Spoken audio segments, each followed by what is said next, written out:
नमस्कार दोस्तों, स्वागत है आपका पश्चिम बंगाल विधानसभा चुनाव की बड़ी खबरों में। जी हां दोस्तों, बड़ी खबर है कि पश्चिम बंगाल में दूसरे चरण का मतदान आज नंदीग्राम में धारा 144 लागू। सेंट्रल फोर्स की 22 कंपनियां तैनात की गई। नंदीग्राम में भारतीय जनता पार्टी और तृणमूल कांग्रेस पार्टी की साख लगी दांव पर है। नंदीग्राम को जीतने के लिए भारतीय जनता पार्टी और तृणमूल कांग्रेस पार्टी ने झोंकी ताकत है। जी हां दोस्तों, आपको बता दें कि पश्चिम बंगाल और असम में आज यानी गुरुवार को विधानसभा चुनाव के दूसरे चरण के लिए वोट डाले जाएंगे। बंगाल की 30 विधानसभा सीटों के ऊपर आज मतदान होगा। आपको बता दें दोस्तों कि बंगाल के दूसरे चरण की सबसे हाई प्रोफाइल सीट नंदीग्राम के ऊपर आज मतदान होना है। आज नंदीग्राम में तृणमूल कांग्रेस पार्टी की सुप्रीमो व पश्चिम बंगाल की मुख्यमंत्री ममता बनर्जी, जबकि भारतीय जनता पार्टी की तरफ से सुवेंदु अधिकारी की साख दांव पर लगी है। जी हां दोस्तों, आपको बता दें कि दूसरे चरण के चुनाव में पश्चिम बंगाल की सबसे हाई प्रोफाइल विधानसभा सीट नंदीग्राम सीट के ऊपर आज मतदान होगा, जहां पर तृणमूल कांग्रेस पार्टी की ममता बनर्जी और भाजपा के सुवेंदु अधिकारी आमने सामने हैं। आपको बता दें दोस्तों कि कुछ महीने पहले तृणमूल कांग्रेस पार्टी छोड़कर भारतीय जनता पार्टी में आए सुवेंदु अधिकारी की साख दांव पर लगी है। तो वहीं पर नंदीग्राम विधानसभा सीट जीतने के लिए ममता बनर्जी भी कोई कसर नहीं छोड़ रही है।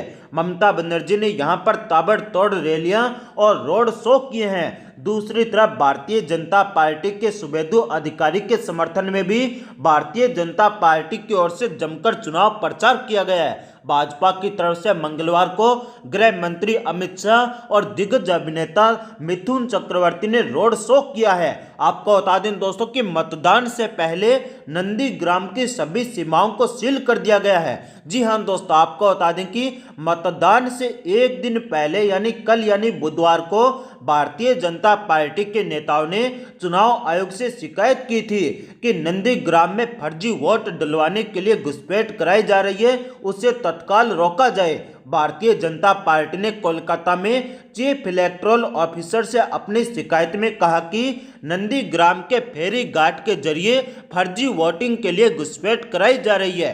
तो वहीं पर तृणमूल कांग्रेस पार्टी ने आरोप लगाया कि भारतीय जनता पार्टी उत्तर प्रदेश और बिहार से गुंडे बुलाकर लाई है और तृणमूल कांग्रेस पार्टी के समर्थकों को डरा धमका रही है और भाजपा के खिलाफ वोट डालने वालों को वोटिंग नहीं करने दी जा रही है।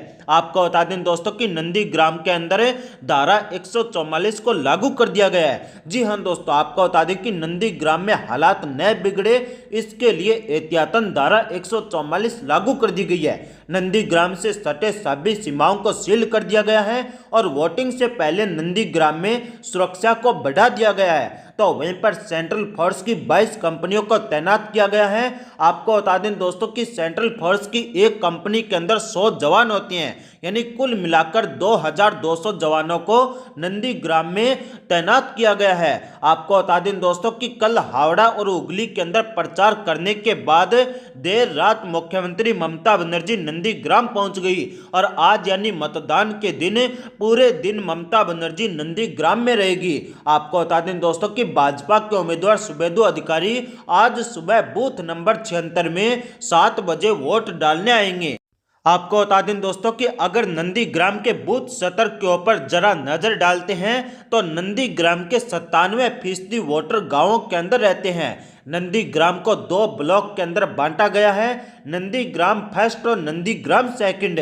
नंदीग्राम फर्स्ट ब्लॉक में 2 शहरी इलाके जबकि 98 गांव आते हैं और यहां पर 2,07,000 वोटर हैं, जिनमें से 19% दलित और 34% मुस्लिम मतदाता है। इसी तरह नंदीग्राम सेकंड ब्लॉक की बात करें तो यहां पर एक शहरी इलाका है जबकि 40 गांव आते हैं। यहां पर 1,23,000 मतदाता हैं, जिनमें से ज्यादातर हिंदू है, करीब 13% दलित और 12% मुस्लिम मतदाता है।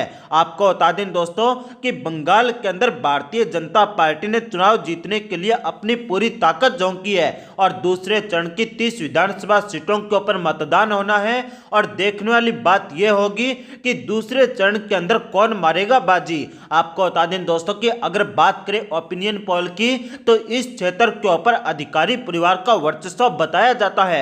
सुबेदु अधिकारी उनके भाई जो नगर पालिका के महापौर रह चुके हैं, इनके अलावा सुबेदु अधिकारी के पिता जो वर्तमान में यहां से सांसद है, इन तीनों के यानी कुल मिलाकर कहें कि अधिकारी परिवार का दबदबा रहता है। लेकिन अधिकारी परिवार के सिर के ऊपर हाथ हमेशा ममता बनर्जी का रहा है। देखने वाली बात यह होगी कि इस बार दोनों ही परिवार आमने सामने हैं, तो क्या बनर्जी परिवार यहां से जीत दर्ज कर पाएगा या फिर अधिकारी परिवार का जलवा बरकरार रहेगा। आपको बता दें दोस्तों कि ममता बनर्जी ने चुनाव जीतने के लिए अपनी पूरी ताकत झोंकी है। ममता बनर्जी पिछले 6 दिनों से यहां पर डेरा डाले हुए हैं। दूसरी तरफ भारतीय जनता पार्टी की पूरी फौज नंदीग्राम के अंदर उतरी हुई है। आपको बता दें दोस्तों कि नंदीग्राम में उत्तर प्रदेश के मुख्यमंत्री योगी आदित्यनाथ, भारतीय जनता पार्टी के राष्ट्रीय अध्यक्ष जेपी नड्डा, प्रधानमंत्री नरेंद्र मोदी, गृह मंत्री अमित शाह और अभिनेता मिथुन चक्रवर्ती और स्मृति ईरानी लगातार गांव-गांव के अंदर जाकर वोटों की अपील कर रही है। आपको बता दें दोस्तों कि भाजपा के केंद्रीय नेतृत्व ने जितनी ताकत बंगाल के चुनाव में नहीं लगाई, उतनी ताकत यहां पर लगा दी है।